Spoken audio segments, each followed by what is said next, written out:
भोला नाम का एक मक्कार लालची लकड़हारा रहा करता था, जो हमेशा अपनी किस्मत को कोसता रहता था। एक सुबह जब भोला जंगल जाने की तैयारी कर रहा था, तभी उसकी पत्नी राधा, जो उसी के स्वभाव की थी, गुस्से से बोली, दूसरों के घरों में देखो कैसे सोने चांदी के बर्तन हैं, और एक हम हैं जिन्हें बड़ी मुश्किल से 2 वक्त की रोटी भी नसीब नहीं हो पाती है। मेरी तो तुमसे शादी करके किस्मत ही फूट गई। बकवास बंद कर राधा। तुझे क्या लगता है, क्या मैं धन नहीं कमाना चाहता? लेकिन क्या करूं, मुझे लकड़ियां काटने के अलावा और कोई काम भी तो नहीं आता। हाँ, लकड़ियाँ तो काटते हो, लेकिन कितने आलस से काटते हो, ये पूरा गांव जानता है। अरे दूसरे लकड़हारे कितनी मेहनत करते हैं। अरे अब मैं काम करने लगा हूँ, यही बहुत बड़ी बात समझ, वरना शादी से पहले काम क्या होता है मैं जानता भी नहीं था। तभी वहाँ भोला का 10 वर्षीय पुत्र अर्जुन आ गया। पिताजी, बहुत दिनों से मेरा जलेबी खाने का मन कर रहा है। तू भी अपने पिता की तरह आलसी है। अरे 10 साल का हो गया है, ये नहीं कि अपने पिता के काम में हाथ बटाए, जंगल जाकर कुछ सीखे। बस हमेशा कुछ ना कुछ स्वादिष्ट खाने की फरमाइश करता रहता है। ये सुनकर अर्जुन हंसते हुए वहाँ से चला गया। तभी भोला की 7 वर्षीय पुत्री लाली भी वहाँ आ गई। तेरा तो कुछ अच्छा खाने का मन नहीं कर रहा लाली?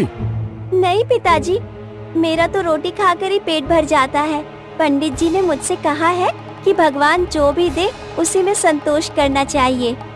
भोला ने अपनी बेटी को कोई जवाब नहीं दिया और कुल्हाड़ी लेकर जंगल की ओर निकल पड़ा। जंगल पहुंचकर वो एक पेड़ पर लकड़ियां काटने लगा। कुछ देर बाद थककर वो पेड़ के नीचे बैठ गया। तभी भोला के कानों में किसी बच्चे के रोने की आवाज पड़ी। वो चौंक कर खड़ा हो गया। अरे इस घने जंगल में मेरे अलावा और कोई नहीं है, फिर ये रोने की आवाज कहाँ से आ रही है? तभी उसकी नजर झाड़ियों में बैठे एक 11 वर्षीय बच्चे पर पड़ी, जो फूट फूट कर रो रहा था। भोला धीरे धीरे उसके पास गया। क्या हुआ, तुम रो क्यों रहे हो? क्या नाम है तुम्हारा? मेरा नाम मोहन है। मैं अपनी माँ और पिता के साथ गांव जा रहा था, तभी अचानक एक शेर आ गया और मेरे माता पिता ने मुझे एक पेड़ पर चढ़ा दिया। शेर मेरी माँ और पिता दोनों को खा गया। इतना कहकर मोहन ने सामने की ओर इशारा कर दिया। भोला ने देखा कि वहाँ कुछ कटे हुए इंसानी अंग पड़े थे। अरे तुम्हारे माँ बाप को तो शेर ने बड़ी ही बेदर्दी से मारकर खा लिया। तुम्हारे माँ पिता के अलावा और कोई है परिवार में? कोई चाचा या कोई ताऊ? नहीं नहीं, मेरी माँ और पिता के अलावा मेरा कोई नहीं है। ये सुनकर भोला गहरी सोच में डूब गया। अगर मैं इस लड़के को अपने घर ले जाऊं और इसे पाल पोस कर बड़ा करूं तो मेरा काम आसान हो सकता है। वैसे भी अर्जुन मेरी ही तरह आलसी है, मुझे नहीं लगता कि वो जवान होकर मेरा सहारा बन पाएगा। हाँ, इस लड़के से जरूर फायदा हो सकता है। कुछ ही दिनों में इसे पक्का लकड़हारा बना दूंगा और फिर आराम से बैठकर खाऊंगा। तुम्हारा इस संसार में कोई नहीं रहा, लेकिन मैं तुम्हें पाल पोस कर बड़ा करूंगा। चलो मेरे साथ। भोला मोहन को अपने साथ घर ले आया। घर पहुंचते ही उसकी पत्नी राधा चौंक पड़ी। ये कौन है? भोला राधा को एक कोने में ले जाकर सब कुछ बताते हुए बोला, इसे मैं केवल इस वजह से लाया हूँ ताकि मेहनत का काम करवा सकूं। अर्जुन से तो कोई उम्मीद है नहीं। ये सुनकर राधा, जो भोला की तरह ही लालची और मक्कार किस्म की औरत थी, मुस्कुराते हुए बोली, पहली बार तुमने अक्लमंदी का काम किया है। हमें तो बैठे बैठे ही नौकर मिल गया। कल से ही इसे सारा काम सिखा दो। चिंता क्यों करती हो? कुछ दिन तक तो इसके सामने अच्छा बनने का नाटक करो, उसके बाद इससे वही करवाएंगे जो हम चाहते हैं। ये सुनकर राधा भी मक्कारी से मुस्कुराने लगी। कुछ दिन तक तो सब कुछ सही चलता रहा, मगर फिर धीरे धीरे भोला और राधा अपना असली रंग दिखाने लगे। मोहन, तुम्हें मेरे पति के काम में हाथ बटाना चाहिए। मत भूलो, अगर मेरे पति तुम्हें यहाँ लेकर नहीं आते तो तुम भी जंगल में किसी जंगली जानवर का शिकार बन जाते। ठीक है माँ, मैं भी पिताजी के साथ जंगल में लकड़ियाँ काटने जाऊंगा। अगले दिन भोला मोहन को अपने साथ जंगल ले गया और उसे लकड़ियाँ काटना सिखाने लगा। कुछ ही दिनों में मोहन जंगल की लकड़ियाँ काटने में निपुण हो गया। देखो मोहन, अब मेरे शरीर में इतनी ताकत नहीं रही कि मैं जंगल में जाकर लकड़ियां काटकर गांव ला सकूं। मैं चाहता हूं कि अब जंगल में लकड़ियां तुम काटो और दूसरे गांव में ले जाकर बेचो। जैसी आपकी आज्ञा पिताजी। अगले दिन मोहन अकेले जंगल गया, लकड़ियां काटी, दूसरे गांव में बेच आया और शाम को सारा धन भोला के हाथ में रखकर चला गया। देखा तुमने राधा, आखिरकार मेरी योजना काम कर ही गई। सही कहा, हमें तो बैठे बैठे ही एक नौकर भी मिल गया और एक कमाने वाला भी। ऐसे ही 20 वर्ष बीत गए। मोहन अब एक जवान मेहनती युवक बन चुका था। भोला अब एक अमीर लकड़हारा बन गया था। जंगल की आधी लकड़ियों का ठेका उसी के पास था। उसके पास बैलगाड़ी, पक्का मकान, नौकर चाकर, सब कुछ था। लेकिन ये सब मोहन की मेहनत का फल था। हमने जिस मकसद से मोहन को पाला था वो मकसद तो पूरा हो गया। आज हमारे पास एक अच्छा घर है, बहुत सारा धन है, नौकर है, चाकर है। अब हमें मोहन की क्या जरूरत है? इसे धक्का देकर बाहर निकाल दो। तुम बहुत ही भोली हो राधा। जब तक लाली का विवाह नहीं हो जाता तब तक मोहन को बिल्कुल भनक भी नहीं लगने देना है कि हमारे मन में क्या चल रहा है। तभी वहाँ लाली आ गई, जो अब एक सयानी लड़की बन चुकी थी और मोहन को सच्चे मन से अपना भाई मानने लगी थी। आप दोनों को शर्म आनी चाहिए। कभी सोचा है जब मोहन भैया को ये सब पता चलेगा कि तुम दोनों ने किस स्वार्थ से उनकी परवरिश की थी तो वो तुम्हारे बारे में क्या सोचेंगे? बकवास बंद कर लाली। तुझे कितनी बार कहा है कि हमारी बातें मत सुना कर। मुझे कोई शौक नहीं है। मैं मोहन भैया को सच्चे मन से अपना भाई मानती हूँ और आज तुम सब जो आराम से यहाँ पर रह रहे हो वो सब मोहन भैया की ही मेहनत की देन है। वरना अर्जुन भैया तो दिन भर कुछ नहीं करते, बस आवारा लड़कों के साथ घूमते रहते हैं। ये सुनकर भोला क्रोधित हो उठा। तुझे अपने और पराये की समझ नहीं है क्या? अर्जुन तेरा सगा भाई है और मोहन एक अनाथ है। तेरा उससे कोई रिश्ता नहीं है। लाली आंखों में आंसू लिए वहाँ से चली गई। अगली सुबह मोहन कुल्हाड़ी लेकर जंगल की ओर जा रहा था कि उसे अर्जुन रास्ते में दिखाई पड़ा, जो नशे में धुत था। अर्जुन, तुम्हें अब कोई काम धंधा करना चाहिए। दिन भर तुम बिगड़ैल लड़कों के साथ आवारागर्दी करते हो। तुम बर्बादी की ओर जा रहे हो। मेरे बड़े भाई बनने की कोशिश मत करो, दूर रहो मुझसे और मेरे काम में टांग अड़ाना बंद करो। अर्जुन ये कहकर नशे में लड़खड़ाते हुए आगे बढ़ गया। मोहन चुपचाप अपने काम पर चला गया। अगले दिन काम पर जाने से पहले मोहन ने अपने पिता भोला से बोला, पिताजी, मुझे आपसे एक बहुत जरूरी बात करनी है। बताओ बेटा, क्या बात करनी है? आप तो जानते हैं कि अर्जुन दिन भर आवारा लड़कों के साथ गांव में आवारागर्दी करता है। इस तरह आपका जीवन बर्बाद हो जाएगा। मैं चाहता हूं कि उसे कोई अच्छा काम धंधा करा दिया जाए। लेकिन अर्जुन से ऐसा कौन सा व्यवसाय करवाएं? पिछले 10 वर्षों से मैं जमींदार के घर पर लकड़ियां पहुंचाने का काम कर रहा हूं। जमींदार का राजमहल में काफी आना जाना है। मैंने सुना है कि उनकी राजा विक्रम से भी मित्रता है।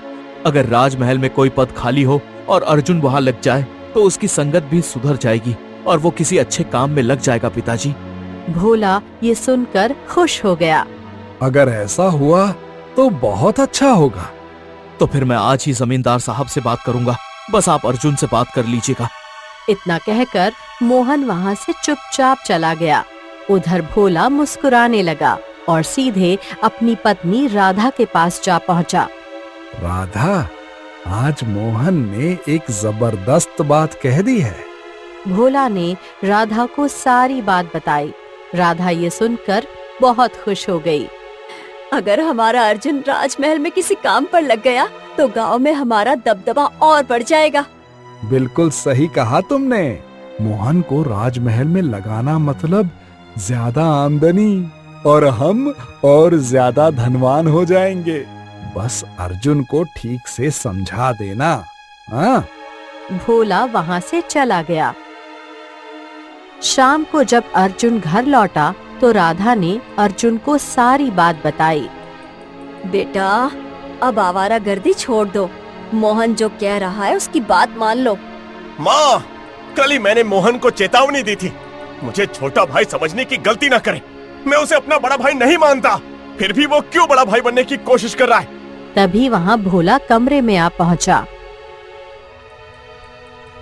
तू मूर्ख का मूर्ख ही रहेगा क्या? अर्जुन, तू हमारा सगा खून है। हम भी मोहन को अपना बेटा नहीं मानते, हम तो उसे सिर्फ इस्तेमाल कर रहे हैं। और तू ये बात जानता है कि जब तक वो हमारे काम आ रहा है तभी तक वो इस घर में है। जिस दिन उसका काम खत्म होगा उसी दिन उसे धक्के मारकर निकाल देंगे। तुम्हारे पिताजी बिल्कुल सही कह रहे हैं, इसीलिए जैसा मोहन कह रहा है वैसा ही करो। उसकी जमींदार से अच्छी जान पहचान है। तुम राजमहल में किसी काम में लग जाओ और जब लाली का विवाह हो जाएगा तब हम मोहन को इस घर से निकाल देंगे। अगर ऐसी बात है तो फिर ठीक है। जब तक मैं राजमहल में किसी काम पर नहीं लग जाता तब तक मैं मोहन से जुबान नहीं चलाऊंगा। उधर मोहन जमींदार की हवेली में बैठा हुआ था। अरे मोहन, क्या हुआ? इस वक्त तो तू कभी नहीं आता। जमींदार जी, आप तो जानते हैं कि मेरा छोटा भाई अर्जुन बुरी संगत में फंसता जा रहा है। हाँ, जानता हूँ। मैंने कई बार तेरे पिता से इस बारे में बात की, लेकिन उन्होंने कभी ध्यान ही नहीं दिया। पिताजी अर्जुन से बहुत प्यार करते हैं, उसी लाड प्यार में वो बिगड़ गया है। अब मैं चाहता हूँ कि अर्जुन को कहीं अच्छी जगह काम मिल जाए। अगर ऐसी बात है तो इससे बेहतर बात क्या हो सकती है? आपका तो राजमहल में आना जाना लगा रहता है ना। अगर अर्जुन को राजमहल में कोई काम मिल जाए तो वो सुधर जाएगा और राजमहल की नौकरी की तनख्वाह भी काफी अच्छी होती है। अगर कोई और होता तो मैं मना कर देता, लेकिन तू अलग है मोहन। मैं तुझसे बहुत प्रभावित हूँ। तेरी मेहनत काबिल तारीफ है। मैं तेरे कहने पर राजा विक्रम से बात करूंगा। कुछ देर बाद मोहन वहां से चला गया। अगले दिन जमींदार राजा विक्रम के महल में पहुंच गया। उस समय राजा विक्रम अपने मंत्री जगन्नाथ के साथ दरबार में विराजमान था। महाराज, आज मैं किसी महत्वपूर्ण कार्य के सिलसिले में आपसे मिलने आया हूँ। तो फिर मुझे बताओ जमींदार, वो कौन सा महत्वपूर्ण काम है? महाराज, हमारे गांव में मोहन नाम का एक लड़का है। वो चाहता है कि उसके भाई अर्जुन को राजमहल में कोई काम मिल जाए। राजा विक्रम गहरी सोच में डूबते हुए बोला। कई वर्ष पहले जब मैं छोटा था, पिताजी मुझे हिमालय की पहाड़ियों पर ले गए थे। वहां उन्होंने एक साधु की मदद की। साधु ने प्रसन्न होकर उन्हें एक तलवार भेंट की और कहा, जब तक ये तलवार मेरे वंश में रहेगी हम युद्ध में अजेय रहेंगे। अब उस तलवार की सुरक्षा मेरी जिम्मेदारी है। मैं चाहता हूं कि कोई भरोसेमंद व्यक्ति उस कक्ष की निगरानी करे जहां वो तलवार रखी है। बदले में उसे प्रति माह 2000 स्वर्ण मुद्राएं दी जाएंगी। वो सेवा कल से ही प्रारंभ कर सकता है। जमींदार ये सुनकर खुश हो गया और वहां से सीधे मोहन के घर जा पहुंचा। जमींदार मुस्कुराते हुए मोहन से बोला, मोहन, तुम्हारे छोटे भाई को राजमहल में काम मिल गया है। राजा विक्रम ने आदेश दिया है कि कल से वो काम पर आ जाए। उसे सिर्फ उस कक्ष की निगरानी करनी होगी जहां उनके पूर्वजों की तलवारें रखी हैं, और महीने में उसे 2000 स्वर्ण मुद्राएं मिलेंगी। ये सुनकर राधा खुशी से झूम उठी। 2000 मुद्राएं, मतलब साल में 24,000 स्वर्ण मुद्राएं। अब तो हम बहुत धनवान बन जाएंगे। मैं कल से ही काम पर चला जाऊंगा। आज से आवारागर्दी बिल्कुल बंद। मैं तो यही चाहता था छोटे भाई। जमींदार वहां से चला गया। लाली की आंखों में आंसू थे। वो अपने पिता भोला के पास जा पहुंची। देखा पिताजी, जिसे आप इस्तेमाल कर रहे हैं, उनके दिल में आपके और अर्जुन भैया के लिए कितना सच्चा प्रेम है। बकवास मत कर। कितनी बार कहा है, मोहन तेरा सगा भाई नहीं है। जब तक वो हमारे काम आ रहा है तब तक इस घर में है। जिस दिन काम खत्म उसी दिन वो बाहर निकाला जाएगा, और अब तेरी भी कोई नहीं सुनेगा। लाली चुपचाप आंसू पोंछती हुई वहां से चली गई। अगले दिन अर्जुन ने राजमहल में अपना काम संभाल लिया। राजा विक्रम रोज एक बार आकर ये देखता कि तलवार सुरक्षित है या नहीं। एक दिन अर्जुन निगरानी कर रहा था, तभी मोहन वहां आ पहुंचा। तुम यहाँ क्यों आए हो? ये फल माँ ने भेजे हैं और मैं सिर्फ ये देखने आया था कि तुम्हें कोई तकलीफ तो नहीं। बोल तो ऐसे रहे हो जैसे राजमहल तुम्हारा हो। तुमने मुझे यहाँ पर काम दिला दिया, इसका मतलब ये नहीं है कि मैं तुम्हें बड़ा भाई मान लूंगा। दफा हो जाओ यहाँ से। मोहन चुपचाप वहाँ से चला गया। तभी वहाँ मंत्री जगन्नाथ आ पहुँचा। ये फल देकर कौन गया है भाई? वो मेरा बड़ा भाई था, लेकिन मेरी उससे बनती नहीं। मंत्री जगन्नाथ चुप हो गया क्योंकि उसके मन में कुछ और ही चल रहा था।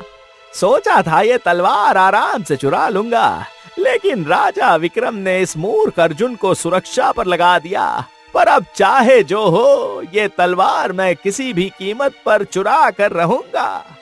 इतना सोचकर मंत्री जगन्नाथ वहाँ से चला गया, लेकिन उसकी आंखों में अब एक नई चाल की चमक थी। कुछ ही देर बाद मंत्री जगन्नाथ फिर से वहाँ लौट आया। तुमने फल नहीं खाए? नहीं मंत्री जी, अभी नहीं। मैं देख रहा हूँ, जब से तुम काम पर लगे हो, दिन रात तलवार की निगरानी कर रहे हो। काफी थकान हो जाती होगी। तुम एक काम करो, दूसरे कक्ष में जाकर आराम से फल खा लो, तब तक मैं यहाँ पहरा देता हूँ। अर्जुन ये सुनकर चौंक गया। नहीं मंत्री जी, महाराज ने मुझे यहीं तैनात किया है, मैं कहीं नहीं जा सकता। चिंता मत करो, मैं राजा का मंत्री हूँ। मैं तुम्हें आदेश दे रहा हूँ, पहले जाकर फल खा लो, फिर आकर काम संभाल लेना। ना चाहते हुए भी अर्जुन को उनकी बात माननी पड़ी। वो दूसरे कक्ष में गया और फल खाने लगा। इधर मंत्री जगन्नाथ ने उसी पल का फायदा उठाया। वो झट से तलवार कक्ष में घुसा और वहां रखी राज परिवार की दिव्य तलवार को चुरा लिया। फिर बड़ी चालाकी से दरवाजा बंद कर वहां से चला गया। कुछ देर बाद जब अर्जुन वापस लौटा तो वहां मंत्री जगन्नाथ नहीं था। बोल तो ऐसे रहे थे जैसे मेरी वापसी तक यहीं खड़े रहेंगे। अच्छा हुआ महाराज नहीं आए, नहीं तो मेरी नौकरी ही चली जाती।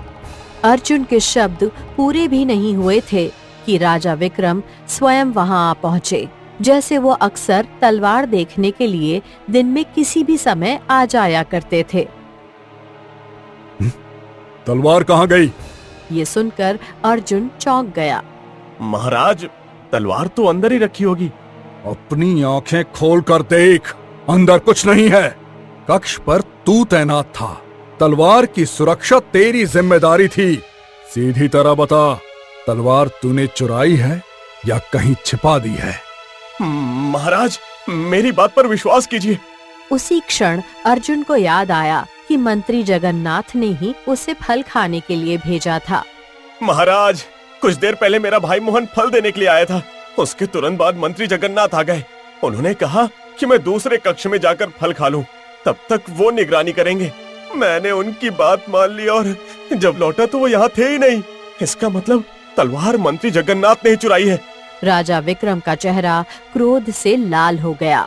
अर्जुन को पकड़कर तुरंत महल ले आओ और मंत्री जगन्नाथ को भी दरबार में तुरंत उपस्थित किया जाए। कुछ ही देर में अर्जुन जंजीरों से बंधा खड़ा था और मंत्री जगन्नाथ राजा विक्रम के सामने मौजूद था। जगन्नाथ, अर्जुन कहता है कि तुमने उसे दूसरे कक्ष में जाकर फल खाने को कहा और तब तक तुम तलवार कक्ष की निगरानी करोगे। क्या ये सत्य है?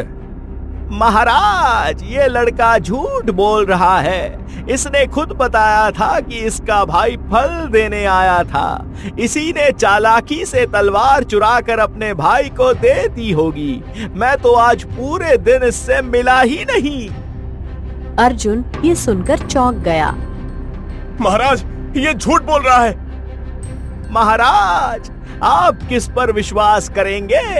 मैं वर्षों से आपका वफादार मंत्री हूँ।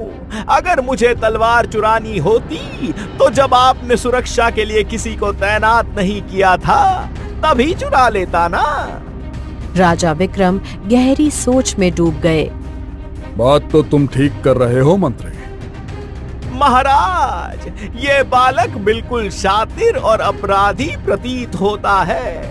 आप इसके पूरे परिवार को कारागार में बंद कर दीजिए और इसके सामने ही सबको मृत्यु दंड दे दीजिए, तब जाकर ये सत्य बोलेगा महाराज। सैनिकों, जाकर अर्जुन के पूरे परिवार को पकड़ लाओ। कुछ ही देर में सैनिक उन्हें पकड़ लाया। भोला, लाली और राधा डर से कांपते हुए दरबार में खड़े हुए थे। महाराज, इनके बेटे का कोई पता नहीं चला, बाकी तीनों मिल गए। कैसे भी करके मोहन को ढूंढ कर लाओ। इन तीनों को अर्जुन सहित कारागार में डाल दो। कल सूरज उगने से पहले इन सबको मृत्यु दंड दिया जाएगा, ताकि प्रजा को पता चले कि राजमहल में चोरी का अंजाम क्या होता है। जो आदेश महाराज। महाराज, मैं स्वयं मोहन को गिरफ्तार करना चाहता हूँ। मैं चाहता हूँ उस दुष्ट को अपने हाथों से घसीट कर आपके सामने ले आऊं। ठीक है, तुम भी सैनिकों के साथ जा सकते हो। मंत्री जगन्नाथ की आंखों में एक विचित्र चमक थी, जैसे उसकी योजना का पहला चरण सफल हो चुका था। राजमहल से बाहर निकलते ही मंत्री जगन्नाथ और सैनिक एक सुनसान रास्ते पर पहुंचे। जैसे ही वे अकेले हुए, सैनिक मुस्कुरा उठा। मंत्री जी, आपकी योजना तो पूरी तरह कामयाब हो गई। दरअसल वो सैनिक मंत्री जगन्नाथ से मिला हुआ था। मोहन के बारे में क्या पता चला? मोहन एक अनाथ है, लेकिन फिर भी वो भोला, अर्जुन, राधा और लाली को अपने सगे परिवार से भी बढ़कर चाहता है। तो फिर देर किस बात की है? जल्दी से मुझे उसके पास ले चलो। कुछ ही देर में मंत्री जगन्नाथ और सैनिक भोला के घर पहुंच गए। मोहन वहां चिंतित खड़ा था। मोहन ने मंत्री और सैनिक को सामने देखा तो चौंकते हुए बोला, मैं महल में ही आ रहा था। गांव वालों ने बताया कि मेरे माता पिता और बहन को सैनिक पकड़कर ले गए हैं और मेरे भाई अर्जुन को चोरी के आरोप में बंदी बना लिया गया है। मेरा भाई सब कुछ कर सकता है, लेकिन चोरी नहीं। जानता हूँ, चोरी तुम्हारे भाई ने नहीं की, बल्कि मैंने की है। मोहन सन्न रह गया। तुमने? हाँ, मैंने ही वो तलवार चुराई और झूठ बोलकर तुम्हारे भाई को बंदी बनवाया। मेरे ही कहने पर महाराज ने तुम्हारे माता पिता और बहन को भी कैद करवा दिया। कल सुबह उन सभी को मौत के घाट उतार दिया जाएगा। मैं ऐसा नहीं होने दूंगा। तुम इसे रोक भी नहीं सकते। अब वही होगा जो मंत्री जी कहेंगे। मेरी बात ध्यान से सुनो। तुम वही करोगे जो मैं कहूँगा, तभी तुम्हारे परिवार की जान बच सकती है। वो तलवार जिसे राजा विक्रम ने सुरक्षा के लिए रखवाया था, अब मेरे पास है। जिसके पास भी वो तलवार होगी, वो अजय हो जाएगा। तुम्हें महाराज को ये बताना होगा कि जब तुम अपने भाई को फल देने गए थे, तभी तुमने मौका देखकर तलवार चुरा ली और उसे एक शत्रु देश के राजा के कहने पर नदी में फेंक दिया, ताकि वो राज्य पर आक्रमण कर सके। राजा विक्रम फिर तलवार को खोजने का प्रयास बंद कर देगा। तुम्हें दंड तो जरूर मिलेगा, लेकिन तुम्हारा परिवार बच जाएगा। मोहन ये सुनकर गहरी सोच में डूब गया। मैं मंत्री जगन्नाथ को दोषी कभी साबित नहीं कर पाऊंगा। मेरा भाई निर्दोष है। राजा विक्रम को सैल प्रवृत्ति के हैं और मंत्री जगन्नाथ पर आंख बंद करके भरोसा करते हैं। अगर मैंने इनकार किया तो कल सुबह मेरा पूरा परिवार मारा जाएगा। मोहन के मन में उथल पुथल चल रही थी। मंत्री जगन्नाथ उसे गौर से देख रहा था। क्या सोच रहे हो? मुझे मंजूर है। कुछ देर बाद मोहन राज दरबार में खड़ा था। मंत्री जगन्नाथ आगे बढ़कर राजा विक्रम से बोला, महाराज, दोषी आपके सामने है। इसने रास्ते में ही अपना अपराध स्वीकार कर लिया। क्या तुमने ही वो तलवार चुराई है? मोहन ने राजा विक्रम को गौर से देखा। उसकी आंखें आंसुओं से भरी हुई थीं। मैं एक शर्त पर आपको सारी सच्चाई बताऊंगा। आपको वचन देना होगा कि आप मेरे माता पिता, भाई और बहन को पूरी तरह मुक्त कर देंगे। उनके ऊपर एक खरोच भी नहीं आनी चाहिए। मैंने सुना है कि आप अपने वचन के पक्के हैं। मेरे वचन को सारा राज्य जानता है। मैं वचन देता हूँ, कि तुम्हारे माता पिता और भाई बहन को कोई हानि नहीं पहुंचेगी। अब बताओ सच क्या है? महाराज, मैं फल देने के बहाने अपने भाई के पास गया था। मौका देखकर मैं उसकी कक्षा में घुस गया और मैंने तलवार चुरा ली। फिर उस तलवार को मैंने नदी में फेंक दिया। ये सुनकर राजा विक्रम अपने सिंहासन से उठ खड़ा हुआ। नदी में फेंक दी? लेकिन क्यों?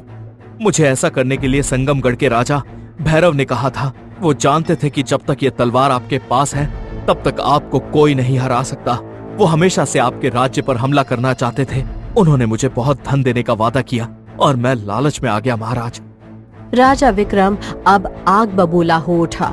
उसने अपनी तलवार निकाल ली और उसे मोहन की गर्दन पर रखते हुए बोला, मैंने तेरे परिवार को हानि ना पहुंचाने का वचन दिया है, लेकिन तुझे इसका दंड अवश्य मिलेगा। इतना कहकर राजा विक्रम ने तलवार से जोरदार वार कर दिया। मोहन वहीं पर ढेर हो गया। इसके पूरे परिवार को बुलाओ। मैं चाहता हूं कि ये सब देखें कि ये गद्दार किस अंजाम तक पहुंचा। कुछ ही देर में भोला, राधा, अर्जुन और लाली वहां पहुंच गए। लाली ने अपने भाई की लाश देखी और वो फूट फूट कर रोने लगी। मंत्री जगन्नाथ मंद मंद मुस्कुरा रहा था, लेकिन तभी मंत्री जगन्नाथ की चीख पूरे दरबार में गूंज उठी। मेरे शरीर में जलन हो रही है, जैसे आग लग गई हो। मुझे क्या हो रहा है? सभी लोग स्तब्ध हो गए। उसी क्षण वो सैनिक जो मोहन को गिरफ्तार करके लाया था, वो भी उसी तरह चीखने लगा। कुछ ही पलों में दोनों के शरीर में आग लग गई और वो जलकर वहीं राख हो गए। राजा विक्रम हक्का बक्का रह गया। तभी एक रहस्यमयी साधु हाथ में तलवार लिए वहां प्रकट हो गया। आप तो वही साधु हैं जिन्होंने मेरे पिता को हिमालय पर्वत पर ये तलवार दी थी। लेकिन ये तलवार आपके पास कैसे आई? ये तो चोरी हो चुकी थी। गद्दार कोई और नहीं, तुम्हारा मंत्री और उसका सैनिक था। इन्होंने छल से तुम्हारी तलवार चुराई, मगर वो ये नहीं जानते थे कि ये तलवार केवल धर्मी हाथों में ही रह सकती है। जो भी बुरा व्यक्ति इसे पकड़ेगा उसका यही अंजाम होगा। राजा विक्रम बुरी तरह से चौंक पड़ा। जिसकी हत्या तुमने की वो निर्दोष था।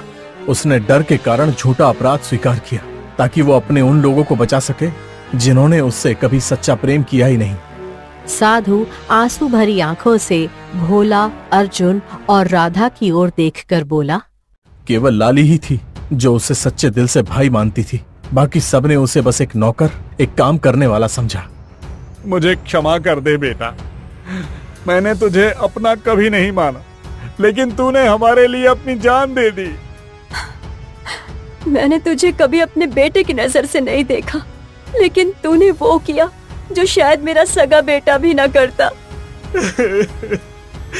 भैया, मैं हमेशा आपकी बेइज्जती करता रहा और आपने मेरी जान बचाने के लिए अपनी जान दे दी।